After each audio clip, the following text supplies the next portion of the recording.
I never thought I would end up in a neighborhood where someone would actually call the police over a pile of snow.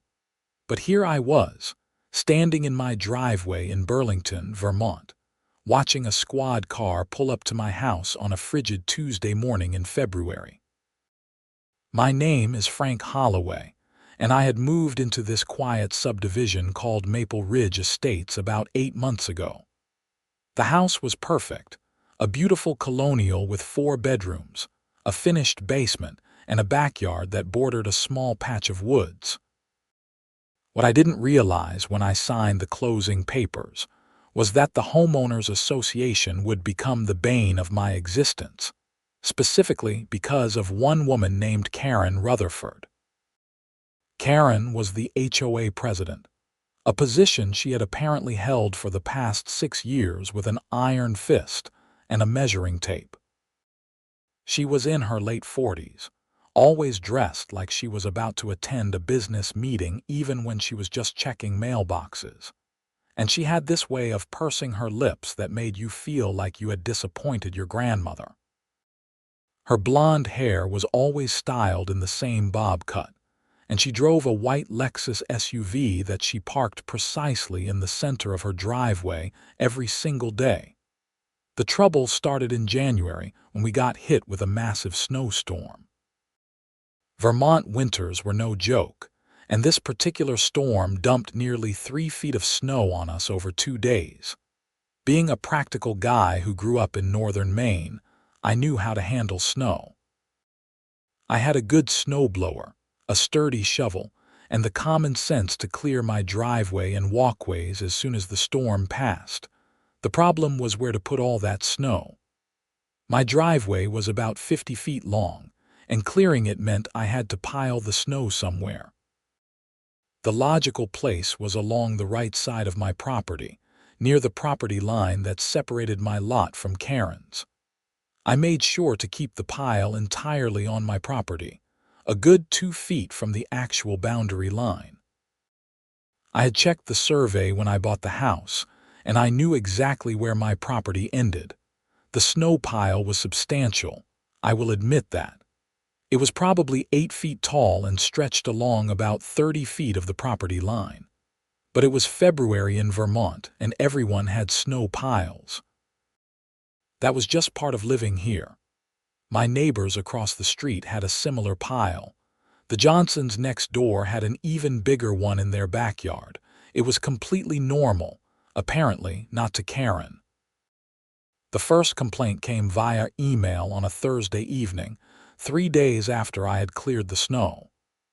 The email was sent to me and CC'd to the entire HOA board, which consisted of Karen, a retired teacher named Margaret Chen, and a lawyer named David Foster.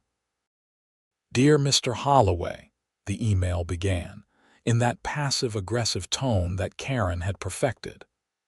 "It has come to my attention that you have created an unsightly snow pile on your property that is blocking the view from my living room window. Per HOA Bylaws Section 7.3, all homeowners must maintain the aesthetic appearance of their properties and ensure that they do not create visual obstructions that negatively impact neighboring properties. I am requesting that you remove this snow pile within 48 hours or face potential fines as outlined in our governing documents. Sincerely, Karen Rutherford, HOA President." I read the email 3 times, each time getting more irritated. I grabbed my copy of the HOA bylaws, which I had received at closing but admittedly had not read thoroughly, and flipped to Section 7.3. It talked about not storing junk cars, not painting your house neon colors, and not erecting structures without approval. There was absolutely nothing about snow piles. I wrote back a polite but firm email. "Hi Karen, thank you for your email. I have reviewed Section 7.3 and do not see any provisions regarding temporary snow accumulation from standard winter property maintenance. The snow pile is entirely on my property and will naturally melt in the spring, Please let me know which specific bylaw you believe applies to this situation. Best, Frank Holloway. I thought that would be the end of it. I was wrong. The next morning, I left for work at my job as a mechanical engineer at a manufacturing plant in nearby Williston. When I came home that evening, there was a printed notice taped to my front door. It was an official HOA violation notice, complete with a case number and everything. The violation listed was creating visual obstruction affecting neighborhood aesthetics. The fine was listed as $250 if not corrected within 7 days. Now, I was genuinely angry.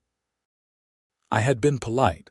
I had tried to have a reasonable conversation, and Karen had responded by issuing a formal violation for something that wasn't even in the bylaws. I called my neighbor Tom Johnson, who had lived in the neighborhood for 12 years, to ask if he had ever dealt with anything like this. "Oh man, you got on Karen's bad side already," Tom laughed, but there was sympathy in his voice. "Yeah, she does this stuff all the time. Last year she tried to fine the Martins because their Christmas lights were up until January 3rd. She claimed it violated the seasonal decoration policy." "What happened?" I asked. "They fought it, showed that the bylaws said decorations had to come down by January 15th, and she had to back down. But she made their lives hell for months afterward. She reported them for having their trash cans visible from the street, for parking their car on the street overnight, for their grass being a 1/4 inch too long. It was ridiculous. So what do? Document everything. Take photos, save all the emails, and honestly, you might want to talk to David Foster on the board. He is actually reasonable, and I think he is getting tired of Karen's nonsense too." I took Tom's advice. I went outside with my phone and took detailed photos of the snow pile, showing clearly that it was on my property. I used a measuring tape to document the distance from the property line. I even took photos of other snow piles in the neighborhood to show that mine was not unusual. Then, I sent an email to David Foster, introducing myself and explaining the situation. I attached the photos and asked for his perspective on whether this was a legitimate violation. David responded within an hour. "Frank, thanks for reaching out. Between you and me, I think Karen is overreaching here. There is nothing in our bylaws about snow piles, and what you are doing is standard property maintenance. I am going to recommend to the board that we dismiss this violation. However, I should warn you that Karen can be quite persistent. Hang in there." I felt a bit better after that, but the feeling did not last long. That weekend, I was in my garage organizing some tools when I heard footsteps on my driveway. I walked out to find Karen standing there, hands on her hips, staring at the snow pile like it was a personal insult. "Can I help you, Karen?" I asked, trying to keep my voice neutral. She turned to me with that pursed lip expression. "Mr. Holloway, I came by to see if you had made any progress on removing this eyesore. It is a pile of snow, Karen. It will melt. It is blocking my view. It is on my property. That doesn't matter. It affects the enjoyment of my property, which gives the HOA grounds to require its removal." I took a deep breath, reminding myself not to lose my temper. "Karen, I have reviewed the bylaws thoroughly. There is no provision about snow piles. This is Vermont. We get snow. Everyone has snow piles. You have a snow pile in your backyard. My snow pile is not visible from any neighboring properties," she said primly, "and it certainly does not rise to 8 feet in height. Where exactly am I supposed to put the snow from my driveway?" "That is not my problem. You need to figure it out. Perhaps you could haul it away." "Haul away 3 feet of snow from a 50-foot driveway? Do you have any idea how ridiculous that is?" Her eyes narrowed. "I don't appreciate your tone, Mr. Holloway. I am simply trying to maintain the standards of this neighborhood. If you cannot comply with HOA regulations, perhaps you should have purchased a home elsewhere." She turned and walked back to her house before I could respond. I stood there in the cold, fuming, watching her disappear into her garage.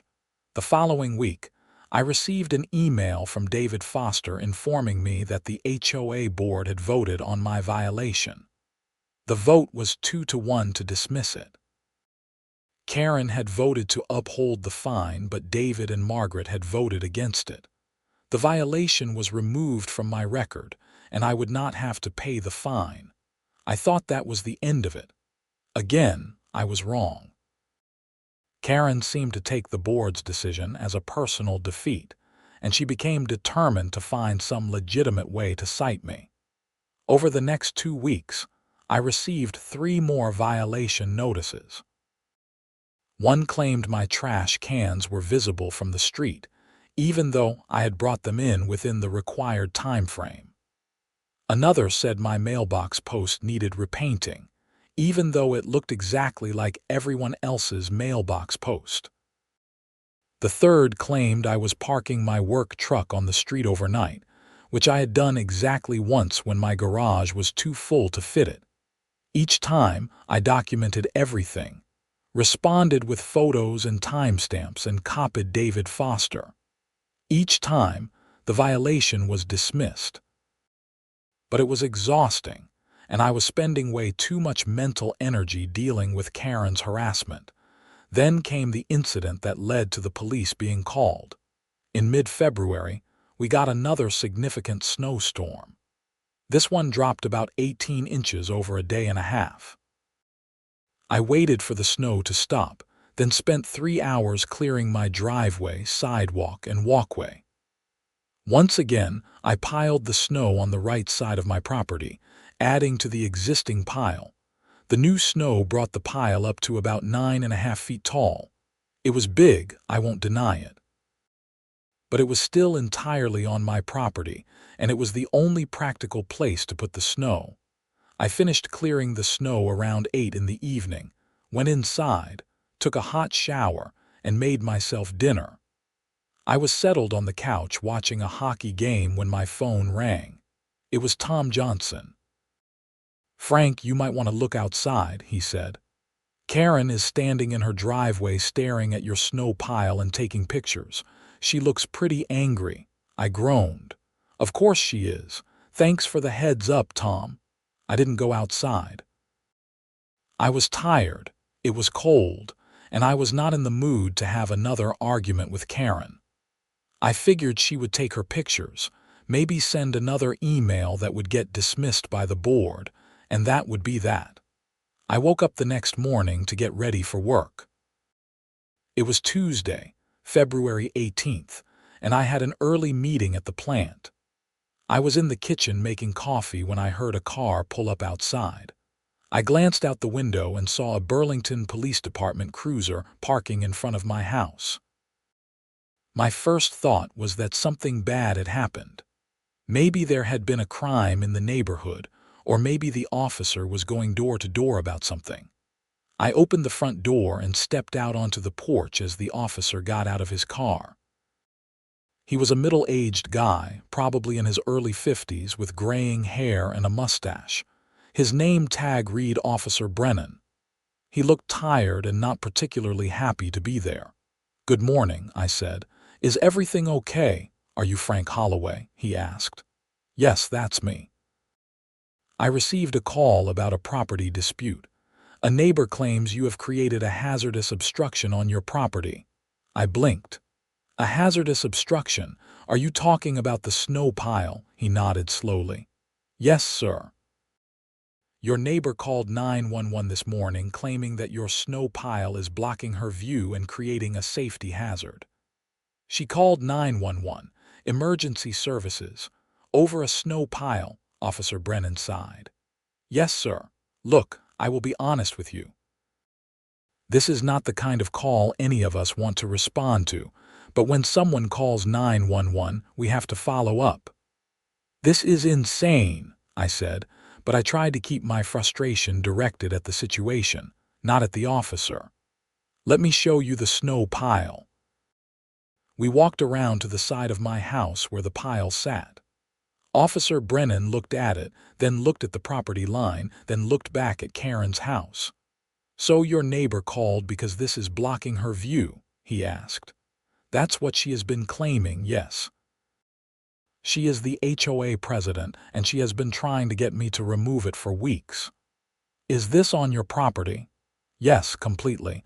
I have a survey if you need to see it." He shook his head. "That won't be necessary." "Sir, I can tell you right now that if this snow pile is on your property, there is no legal issue here. Your neighbor cannot call the police because she doesn't like where you put your snow. Can you tell her that?" He looked toward Karen's house. "I will go speak with her now. Wait here." I watched as Officer Brennan walked across to Karen's property. She must have been watching from her window because she came out before he even reached the door. Even from a distance, I could see her gesturing animatedly toward my property. The conversation lasted about 5 minutes. I couldn't hear what was being said, but I could see Karen's body language becoming increasingly agitated. At one point, she pointed at me, and Officer Brennan turned to look, then turned back to her and said something that made her cross her arms.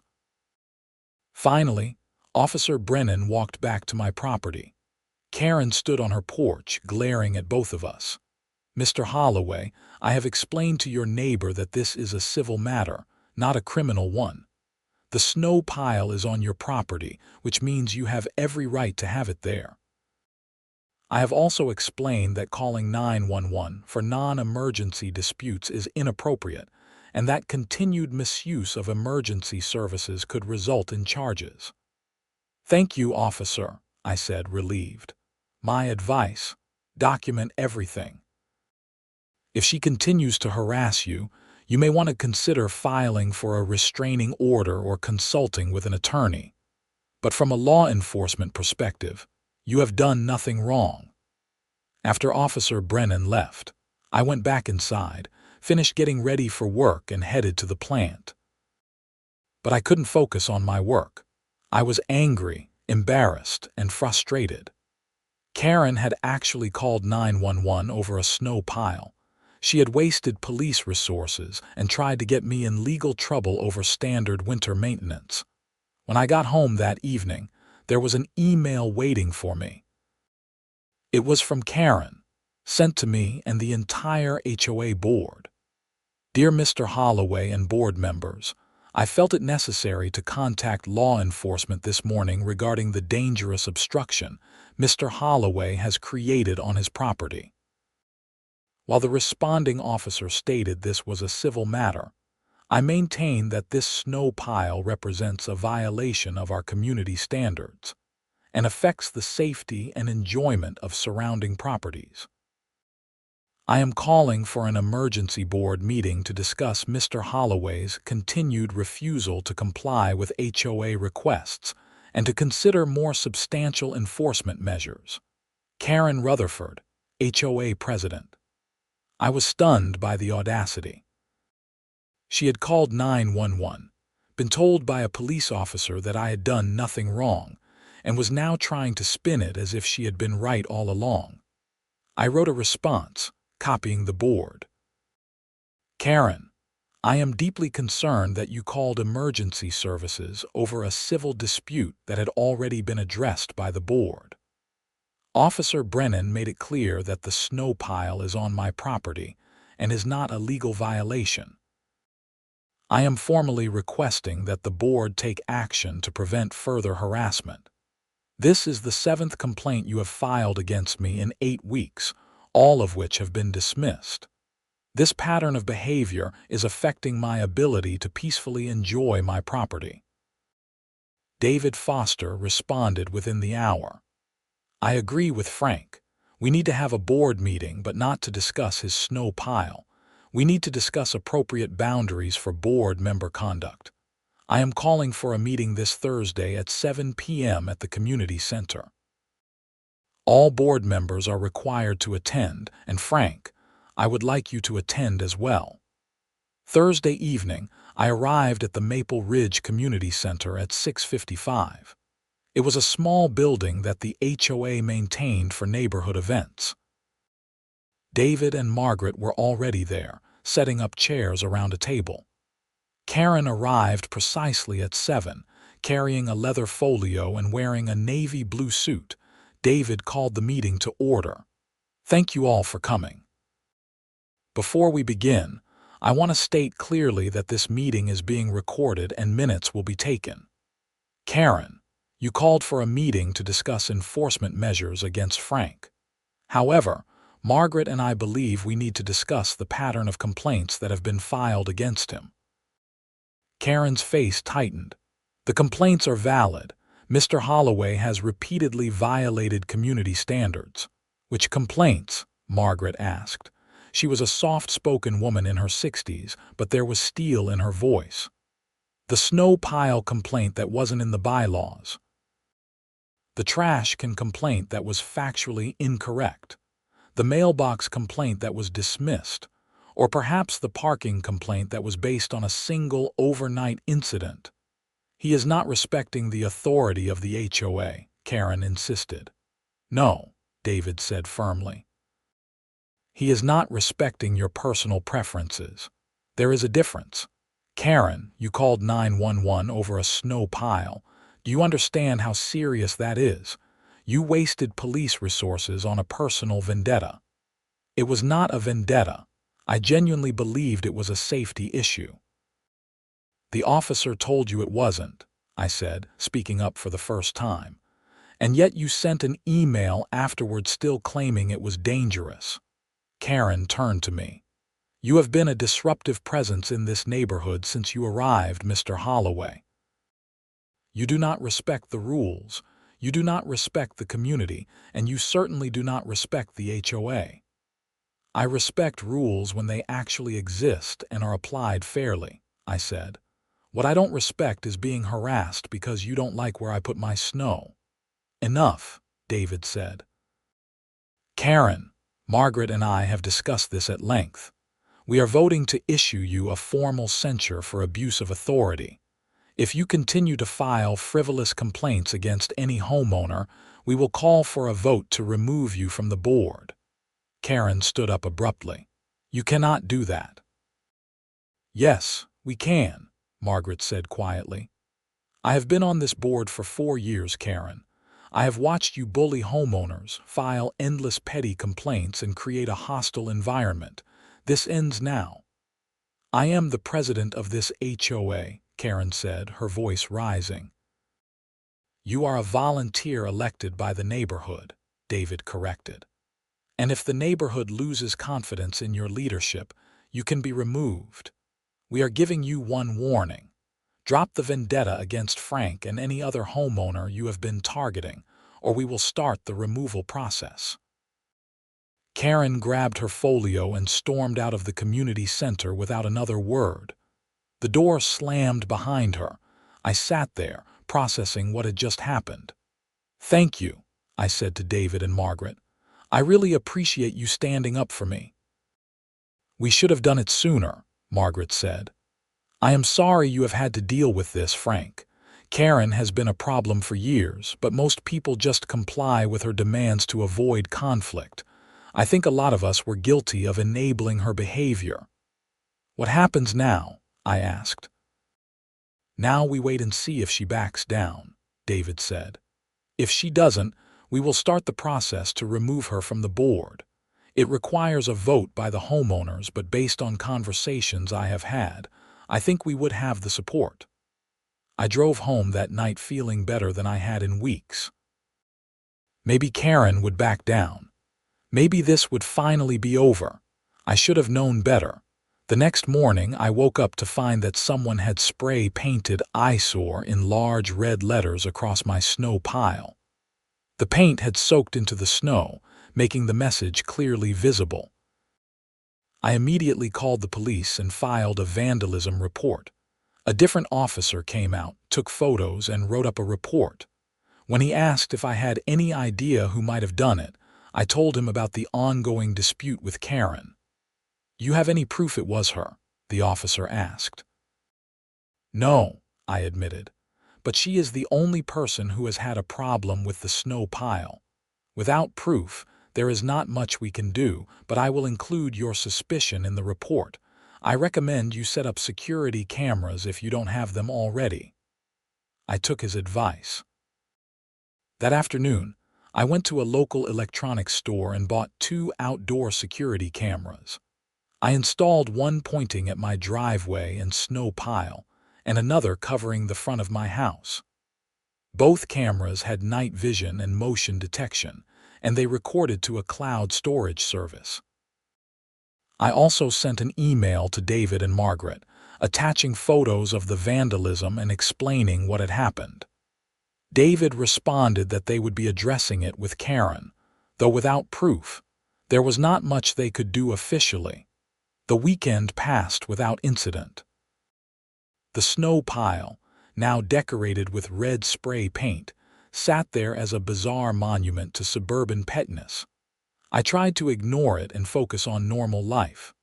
I went to the gym, met up with some friends for drinks, and caught up on household chores. Monday morning, I left for work at 7:30 as usual. When I came home that evening at 6, I pulled into my driveway and immediately noticed something wrong. The snow pile looked different. It took me a moment to realize what had changed.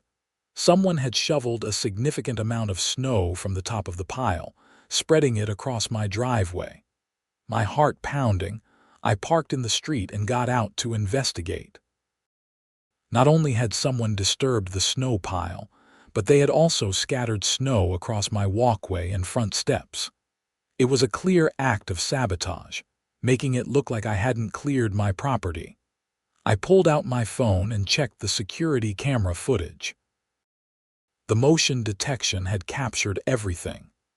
At 2:15 that afternoon, Karen's white Lexus had pulled into my driveway. Karen got out, wearing winter gear, and spent the next 20 minutes shoveling snow from the pile and spreading it across my driveway and walkway. The footage was crystal clear. She had looked directly at the camera at one point, apparently not realizing it was there or not caring. I immediately called the police and requested that Officer Brennan respond if possible. I explained that I had video evidence of my neighbor trespassing and vandalizing my property. Officer Brennan arrived about 30 minutes later, accompanied by a female officer whose name tag read Officer Santos. I showed them the video on my phone, and both officers watched it carefully. "That is pretty clear-cut," Officer Santos said. "Trespassing and property damage. Can you press charges?" I asked. "We can charge her with criminal trespass and criminal mischief," Officer Brennan said. "Both are misdemeanors, but given the ongoing harassment, a judge will take it seriously." "Do you want to press charges?" I hesitated. Part of me just wanted this to be over. But another part of me knew that if I didn't take a stand now, Karen would never stop. "Yes," I said. "I want to press charges." The officers went to Karen's house.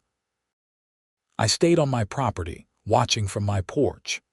When Karen answered the door, I saw her face cycle through several emotions: surprise, indignation, and then fear when the officers apparently told her why they were there. The conversation lasted about 10 minutes. Then Officer Santos went back to the cruiser and returned with what looked like paperwork. Karen signed something, and the officers came back to my property. "We have issued her a citation for criminal trespass and criminal mischief," Officer Brennan explained. "She will have a court date in about 4 weeks. We also informed her that if she sets foot on your property again for any reason, she will be arrested immediately." "What about the snow she spread around?" "That is documented in the report as property damage. You might want to take photos as well for your own records." After the officers left, I spent an hour re-clearing my driveway and walkway. I was exhausted, both physically and emotionally. This had gone so far beyond a simple HOA dispute. Karen had committed actual crimes, and I was now involved in a criminal case. That night, I received a flurry of texts from Tom Johnson and several other neighbors. Apparently, word had spread quickly that Karen had been cited by the police. Tom called me around 9. "Dude, people are talking," he said. "Everyone is hearing about what Karen did. There is a lot of support for you in the neighborhood." "That is good to know," I said. "I was worried people would think I was being vindictive." "Are you kidding? Everyone is sick of Karen's nonsense." This just brought it all to a head. David Foster has been texting people about organizing a special meeting to vote her off the board. Really? Yeah, man. I think you are about to see some changes in this neighborhood. The next evening, I received an official email from David announcing a special HOA meeting scheduled for the following Tuesday. The agenda included a vote on removing Karen Rutherford from her position as president and from the board entirely. The email was carefully worded, citing conduct unbecoming of a board member and actions that have brought liability concerns to the HOA. David attached a summary of the events leading to the meeting, including the pattern of frivolous complaints, the 911 call, and the criminal charges. Karen sent her own email an hour later, claiming she was being persecuted for trying to maintain community standards. She accused me of being a troublemaker and insisted that the board was exceeding its authority by attempting to remove her. The email was long, rambling, and increasingly unhinged. Several neighbors responded to the thread expressing support for removing Karen. One couple, the Hendersons, shared that Karen had fined them $500 2 years ago for planting flowers that she claimed were not on the approved list, even though no such list existed. Another neighbor, a single father named Mike, said Karen had tried to fine him for having a basketball hoop in his driveway, claiming it was a temporary structure that required approval. The stories kept coming, and a picture emerged of years of abuse of power.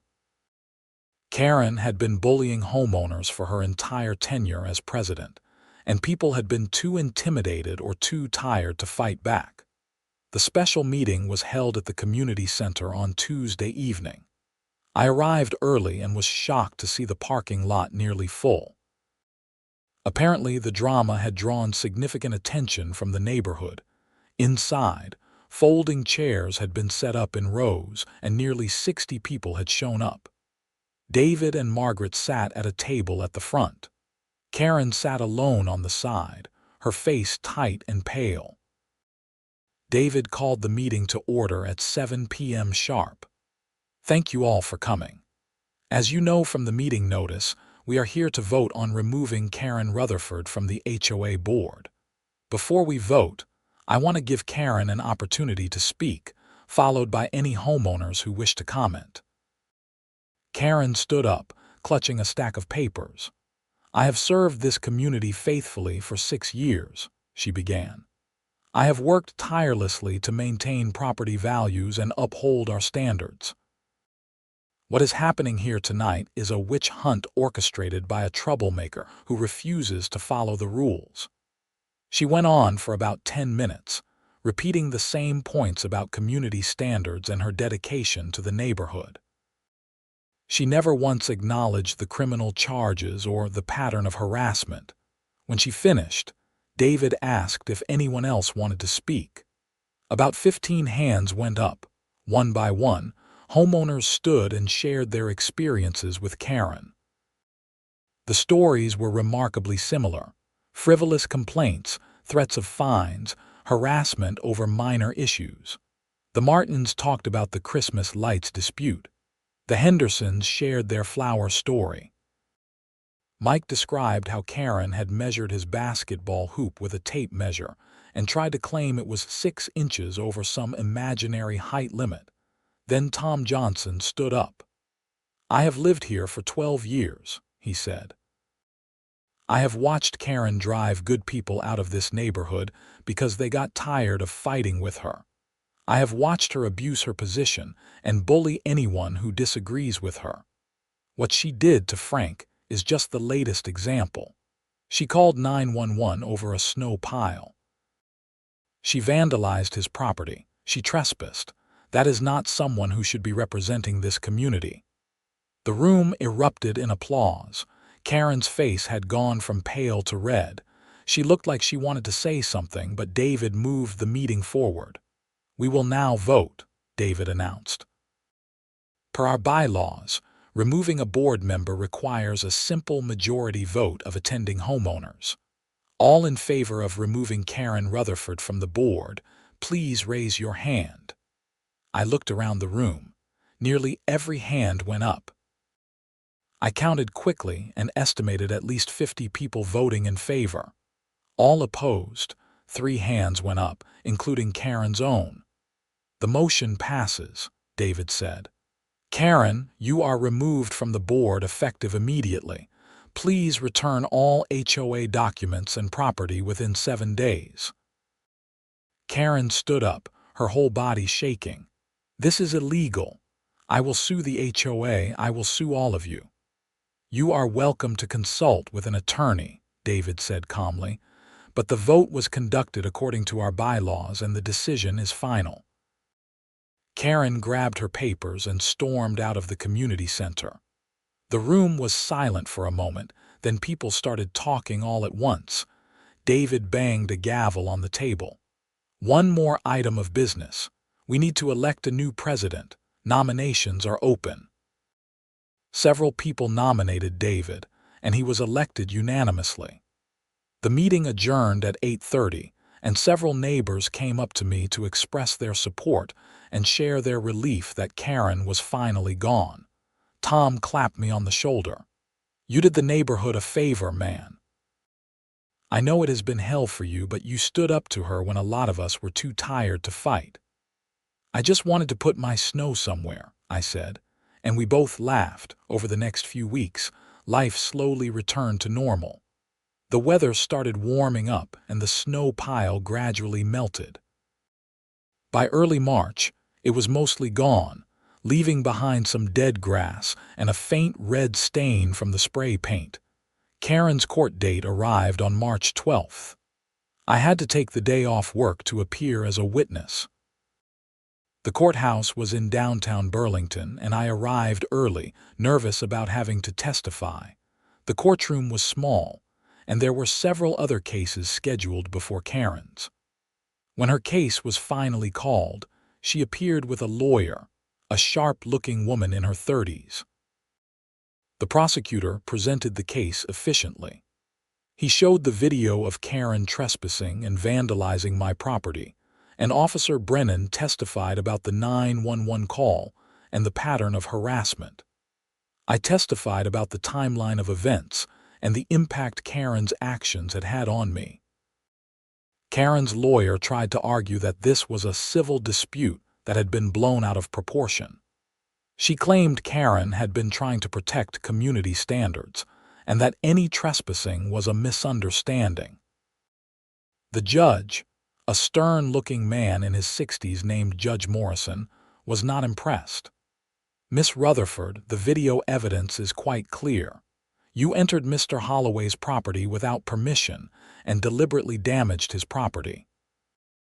Your motivations, whatever they may have been, do not excuse criminal behavior." Karen was found guilty of both charges. Judge Morrison sentenced her to pay a $500 fine, perform 50 hours of community service, and stay away from me and my property for a period of 1 year. If she violated the stay-away order, she would face jail time. Walking out of the courthouse, I felt a weight lift off my shoulders. It was finally, truly over. Spring arrived in Vermont with its usual muddy glory. The snow piles disappeared completely and my lawn started greening up. Under David's leadership, the HOA became a much more reasonable organization. He revised the violation process to require photographic evidence and board consensus before any fine could be issued. He also organized actual community events like a neighborhood barbecue and a kids' Easter egg hunt, things that built community rather than dividing it. Karen kept a low profile. I saw her occasionally, coming and going from her house, but she never looked in my direction and kept to her side of the property line. According to Tom, she had put her house on the market in April. In May, I was working in my front yard planting some flowers when a moving truck pulled up to Karen's house. Over the next 2 days, movers loaded up her belongings, and by Thursday evening, the house was empty. A sold sign appeared on the lawn the following week. The new neighbors who moved in later that month were a young couple named Jake and Emily Patterson with twin toddlers. They were friendly, normal people who waved when they saw me and didn't seem to care where I put my snow in the winter. One evening in June, David knocked on my door holding 2 beers. "Thought you might want to celebrate," he said, handing me one. We sat on my front porch watching the sun set over the neighborhood. "Karen's gone," he said. "House sold, moved out of state apparently." "Good riddance," I said, taking a sip of beer. "You know, in a weird way, I think you did this neighborhood a favor. We all knew Karen was a problem, but nobody wanted to be the one to confront her. You didn't have a choice, and it forced the rest of us to finally take a stand." "I really just wanted to clear my driveway," I said. David laughed. "Sometimes that is all it takes, one person refusing to back down from a bully." We finished our beers and talked about normal neighborhood stuff. The upcoming 4th of July block party, the plan to repave some of the roads, the proposal to add a playground to the community center. It was the kind of conversation neighbors should have, focused on building community rather than tearing it down. As summer settled over Vermont, I found myself actually enjoying living in Maple Ridge Estates. Without Karen's constant harassment, it was a genuinely nice place to live.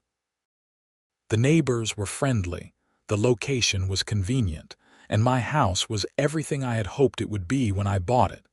The irony was not lost on me that all of this had started over something as simple and temporary as a pile of snow. But that was often how these things worked. It was never really about the snow, just like it was never really about Christmas lights or flowers or basketball hoops.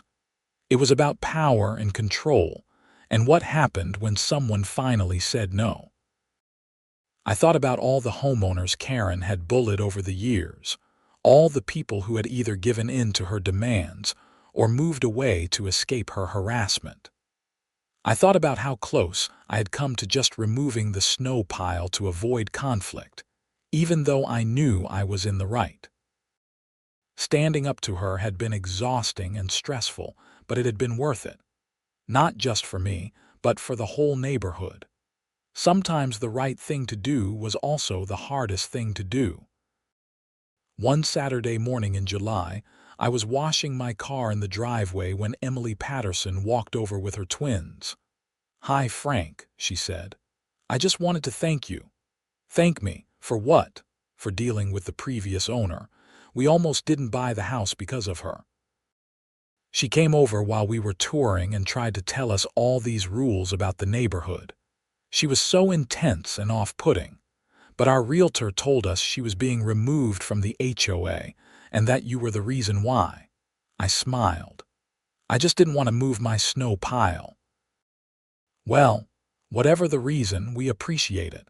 This seems like a really nice place to raise our kids." As she walked back to her house, twins in tow, I realized that was what a neighborhood should be. Not a place where people lived in fear of arbitrary rules and petty tyrants, but a community where families could put down roots and feel at home.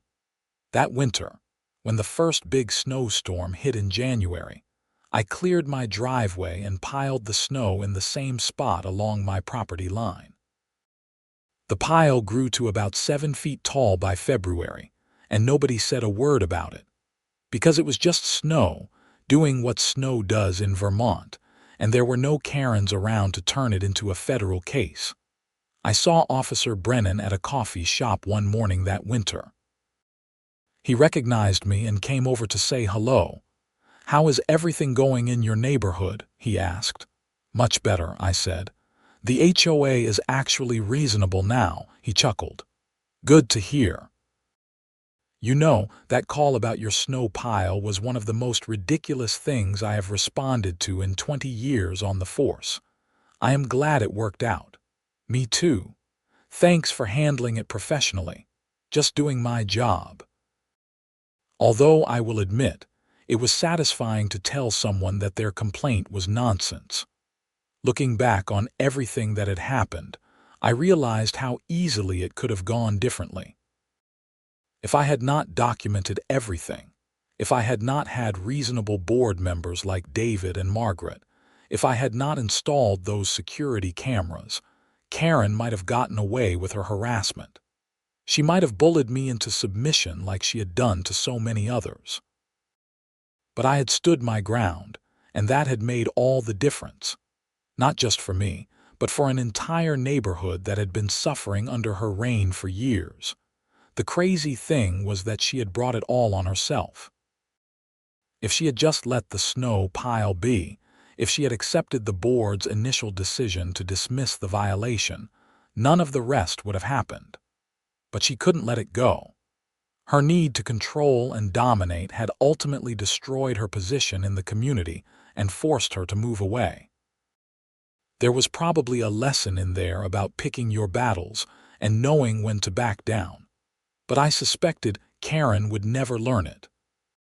She was probably in some new neighborhood now, armed with a tape measure and a copy of the HOA bylaws, ready to make someone else's life miserable over some minor infraction. But that was not my problem anymore. My problem was gone, sold to a nice young family, and my snow pile sat peacefully on my property, blocking nobody's view but my own. As spring approached again, and the snow began its annual melt, I stood in my driveway one evening, looking at the shrinking pile. It was hard to believe that this innocuous mound of frozen water had been the catalyst for so much drama. But then again, maybe it made perfect sense. In the hands of the wrong person, even the most ordinary things could become weapons. A clipboard could become a tool of harassment. A rulebook could become a shield for bullying. And a snow pile could become a battleground where an entire neighborhood finally decided they had had enough. The snow melted away completely by late March, leaving behind fresh green grass and the promise of another Vermont spring. And in Maple Ridge Estates, for the first time in years, people could enjoy their homes without fear of arbitrary fines and petty complaints. All because one person refused to move his snow pile, and a police officer told a Karen that she was wrong. Sometimes, that is all it takes to change everything.